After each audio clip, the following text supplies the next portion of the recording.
Hello dear students, उम्मीद है कि आप सभी अच्छे से होंगे और सभी खैरियत से होंगे। आज की इस वीडियो में हम क्लास 10th डिजास्टर मैनेजमेंट, इसका पहला chapter protecting our selves from disaster, इसके टेक्सचुअल क्वेश्चंस करने वाले हैं। एज यू नो कि इकोनॉमिक्स के हमने कर दिए हैं। अगर आप वो लिखना चाहते हैं, वो वीडियोस देखना चाहते हैं, तो आप प्लेलिस्ट चेक कीजिएगा। प्लेलिस्ट की लिंक आपको डिस्क्रिप्शन बॉक्स में मिल जाएगी। उसके साथ साथ आपको व्हाट्सएप ग्रुप की लिंक भी मिल जाएगी, जहाँ पे आप व्हाट्सएप ग्रुप ज्वाइन कर सकते हैं और वहाँ पर आपको स्टडी मटेरियल और स्कूल के रिलेटेड अपडेट्स मिलती रहेंगी। तो चलिए ज़्यादा वक्त नहीं लेते हैं, अपने आज की इस वीडियो को शुरू करते हैं। हमारा आज का video protecting our selves from disasters या डिजास्टर मैनेजमेंट का चैप्टर है। ठीक है, लॉन्ग आंसर्स करेंगे हम। पहला क्वेश्चन है, write in detail the role of search and rescue team during a disaster. Detail में लिखना है कि रोल क्या रहता है सर्च एंड रेस्क्यू टीम का ड्यूरिंग ए डिजास्टर, जब भी कोई डिजास्टर आता है तो। ठीक है, तो देखिए इसका answer, the role of search and rescue team during a disaster is, जो रोल होता है सर्च और रेस्क्यू टीम का जब भी कोई आफत, जब भी कोई डिजास्टर आती है, क्या क्या रोल रहता है इनका, क्या क्या काम करते हैं ये। To search the victims and timely rescue them to safety. सबसे पहले ये विक्टिम्स को सर्च करते हैं, देखते हैं कि जो इस डिजास्टर से मुतासिर हुआ है कि वो कहाँ पे है, उसको निकाले और उनको एक सेफ जगह पे लेके जाए, टाइमली रेस्क्यू किया जाए उनको। Number second, to provide first aid to victims and transport them to hospitals. दूसरा ये करते हैं कि उनको इमीडिएट ट्रीटमेंट देते हैं, फर्स्ट एड जिसको हम कहते हैं। ठीक है, जो भी मुतासर हुए होते हैं डिजास्टर से। डिजास्टर्स तो आपको पता है, समटाइम्स डिजास्टर्स में भी नेचुरल और समटाइम्स दे में भी बिकॉज ऑफ ह्यूमन एक्टिविटीज़। इंसान की एक्टिविटीज़, जब जैसे घर में कभी आग लग जाती है, अल्लाह हर किसी को बचाए, या कोई दूसरा मसला हो जाता है, तो ह्यूमन एक्टिविटीज़ की वजह से भी आ सकती हैं। हाँ, तो इन रोल क्या रहता है इन सर्च और रेस्क्यू टीम वालों का कि ये फर्स्ट एड दे इनको, इन विक्टिम्स को, और इनको जल्दी ट्रांसपोर्ट करे कहाँ, हॉस्पिटल्स तक इनको लेके जाए। तो ये पहला क्वेश्चन था।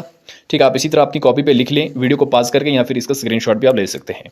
चलिए जी, दूसरा क्वेश्चन हमारा, what should be the approach to help a fire burned patient. क्या अप्रोच रहना चाहिए, कैसे हम एक फायर बर्न्ड पेशेंट को हेल्प कर सकते हैं। ठीक है, एक जो आग से मुतासर होंगे, जहाँ आग में जो जला हुआ पेशेंट होगा, उसके साथ हमें क्या करना है, कैसे हमें उसको हेल्प करनी है। Answer, adopt the following approach to help a fire burned patient. ये कुछ अप्रोच हमें फॉलो करने हैं, ठीक है, जिससे हम हेल्प कर सकते हैं एक फायर बर्न्ड पेशेंट को। Number first is immediately pour water on the burned area. जो भी जला हुआ एरिया होगा उसका, जहाँ से वो जला होगा, उस जले हुए एरिया पे जल्दी इमीडिएटली पानी डालना है। Number second, cover the burned area with clean cloth. जो बर्न्ड एरिया होगा उसको हमें ढक लेना है एक साफ कपड़े के साथ। Number third, keep on giving plenty of fluids to drink till the victim reach hospital. उसको बहुत सारा पानी देना है, उसको बहुत सारा फ्लूइड देना है, ताकि वो पीता रहे। कब तक, जब तक उसको हॉस्पिटल में लिया जाएगा। Question number 3, explain in detail the first, second and third degree of Burns. Detail के साथ ये एक्सप्लेन करो कि फर्स्ट डिग्री, सेकंड डिग्री और थर्ड डिग्री बर्न की क्या है। तो चलिए फर्स्ट डिग्री हम देखते हैं। First degree burn, these are superficial burns involving top layer of the skin appears red and very painful. तो ये क्या होता है, ये ऊपर वाली जो लेयर होती है स्किन की, वो जब जल जाती है वो कैसी दिखने लगती है, रेड, और उसमें बहुत दर्द होता है। तो इसको हम फर्स्ट डिग्री बर्न कहते हैं। Second degree burn, these are partial thickness burns involving two layers of the skin namely epidermis and dermis. The skin is red having blisters and is very painful. Second degree burn कब हम कहते हैं, जब partial thickness पूरी तरह जल जाती है। उसमें दो लेयर्स होते हैं स्किन के, जिसमें एक होता है एपिडर्मिस ऊपर वाला, और डर्मिस, एपिडर्मिस के नीचे वाला जो दूसरा होता है, वो भी जब जल जाता है, उसको भी जब इफेक्ट होता है, तो स्किन रेड हो जाता है पूरा, हैविंग ब्लिस्टर्स, उसमें वो छाले जैसे आ जाते हैं, एंड इज वेरी पेनफुल, और बहुत दर्द होता है। उसको हम सेकंड डिग्री बर्न कहते हैं। Is it clear to you, are you getting my point. चलिए जी, third degree burn, these are full thickness burns and involve all the layers of the skin along with muscles, vessels and nerves. The burn areas are less painful. Third degree burn में क्या होता है, ये full thickness होती है, full thickness Burns होते हैं ये। इसमें क्या क्या इन्वॉल्व होता है, सारे लेयर्स जो भी स्किन के होते हैं, अलॉन्ग विद मसल्स, जितने भी मसल्स इसमें अटैच होती हैं वो सारी जलती हैं। वेसल्स मतलब रगें जिनको हम कहते हैं, आर्टरीज और वेन्स, उनमें डैमेज होता है, एंड नर्व्स तक डैमेज होते हैं। The burn areas are less painful. लेकिन जो बर्न एरियाज होते हैं वो लेस पेनफुल होते हैं, उन्हें ज़्यादा पेन नहीं होती है।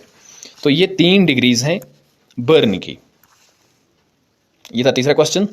अब हमारा क्वेश्चन नंबर 4 है, what is safe construction practice. Safe construction practice क्या है। इसका answer safe construction practice means to construct and design disaster resistant buildings.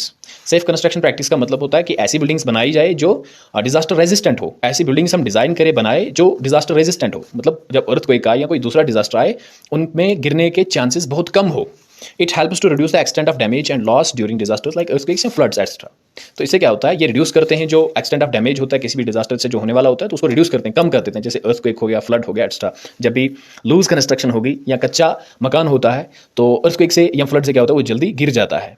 लेकिन जब पक्का मकान होता है वो अर्थक्वेक से नहीं गिरता है, या हम ऐसे कहेंगे कि वो थोड़ा रेजिस्टेंट होता है, डिजास्टर रेजिस्टेंट होता है।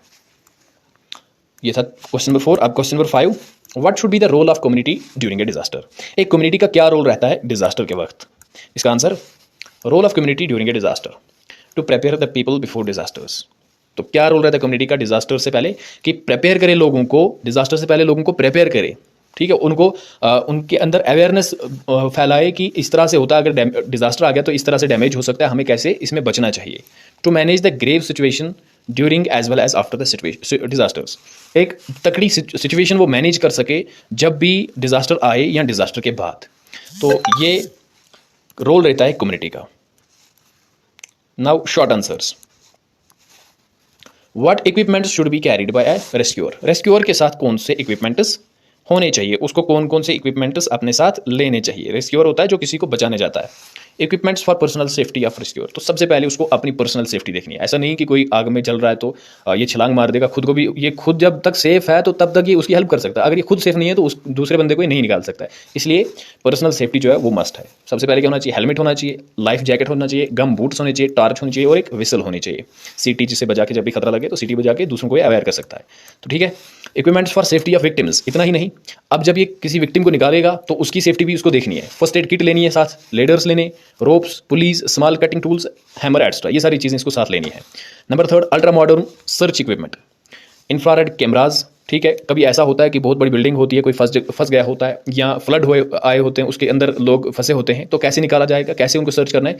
इंफ्रारेड कैमराज होंगे, बायो रडार्स होंगे, लाइफ लोकेटर्स होंगे या एक्वेस्टिक डिवाइसेस होंगे जो सर्च करेंगे, सर्च करने में, विक्टिम को सर्च करने में इन्हें हेल्प करेंगे। चलिए second question, what is ABC formula in disaster management. Disaster management में एबीसी फार्मूला क्या है। It's very simple. ए का मतलब है एयरवेज, एंड बी का मतलब ब्रीदिंग, एंड सी का मतलब circulation. It's very easy. Third question, what should be the constituents of first aid kit. First aid kit के कॉन्स्टिट्यूएंट्स क्या होने चाहिए, यानी कि फर्स्ट एड किट के अंदर हमें क्या क्या रखना जरूरी है। ठीक है, first aid kit consists of light weight box which contains some medicines, bandage, gloves, sterile cotton dressings, soap, antiseptic solution, small towels, scissors, AMBU bag, oral rehydration solution, ORS जिसको हम कहते हैं, एक्स्ट्रा। ये सारी चीज़ें हमें इसमें रखनी चाहिए। ये लाइट वेट बॉक्स होता है, ठीक है, जिसका हल्का वजन होता है। ये सारी चीज़ें, बैंडेज हो गए, ग्लव्स हो गए, स्टाइल कॉटन रहता है, ड्रेसिंग सोप, ठीक है, या एंटीसेप्टिक सोल्यूशन रहते हैं, छोटी छोटी टॉवल, सीजर्स वगैरह, ये सारी चीज़ें जो इमीडिएट ट्रीटमेंट की हमें ज़रूरत पड़ती है, ये कॉन्स्टिट्यूएंट्स होते हैं फर्स्ट एड किट के। चलिए दोस्तों, ये थे हमारे शॉर्ट आंसर क्वेश्चंस। अब हमारी बारी आती है फिल इन द ब्लैंक्स को करने की। फिल इन द ब्लैंक्स, तो पहली डैश में देखिए, dash and dash number should be dialled in case of emergency. अगर इमरजेंसी का केस हो तो कौन से नंबर्स हमें डायल करने चाहिए, 100 एंड 101। ओके। दूसरा, sudden temporary loss of consciousness because the temperature regulation system of the body fails is known as. जो सडन टेम्पररी लॉस, मतलब बेहोश हो जाता है इंसान, किसकी वजह से, टेम्परेचर रेगुलेशन सिस्टम जो बॉडी का होता है वो फेल हो जाता है, उसकी वजह से थोड़ा बेहोश हो जाता है कभी इंसान, तो उसको क्या कहते हैं, उसको हीट स्ट्रोक कहते हैं। नंबर 3, एक kit containing some medicine, bandage, dressing extra for immediate treatment is called. उस बैग, उस किट को क्या कहते हैं जिसमें ये सारी चीज़ें रखी गई होती हैं, उसको हम फर्स्ट एड किट कहते हैं। NDMA स्टैंड्स फॉर, NDMA का मतलब क्या होता है, national disaster management authority, national disaster management authority. Strengthening of old building is called. हाँ, पुरानी बिल्डिंग्स को स्ट्रेंथ करना, उनको रीमैन्युफैक्चर या रिकन्स्ट्रक्ट करना, उसको हम रेट्रोफिटिंग कहते हैं। प्लास्टिक बैग्स क्या हैं, plastic bags are non biodegradable. ये नॉन बायोडिग्रेडेबल, ये ज़मीन के साथ, मिट्टी के साथ नहीं सड़ते हैं, मिट्टी के साथ नहीं मिलते हैं। Kashmir falls in seismic zone, किस सिस्मिक जोन में आता है ये, 4th and 5th। ठीक है। Burn is defined as the damage to skin caused by direct contact with dry heat, fire flame, steam, hot liquids, hot metal, sunlight, electricity और chemical, radiological and nuclear material. तो जब इन सारी चीज़ों के साथ इंसान डायरेक्ट कंटैक्ट में आ जाता है और जब डैमेज होता है स्किन का, उसको हम क्या कहते हैं, उसको हम बर्न कहते हैं।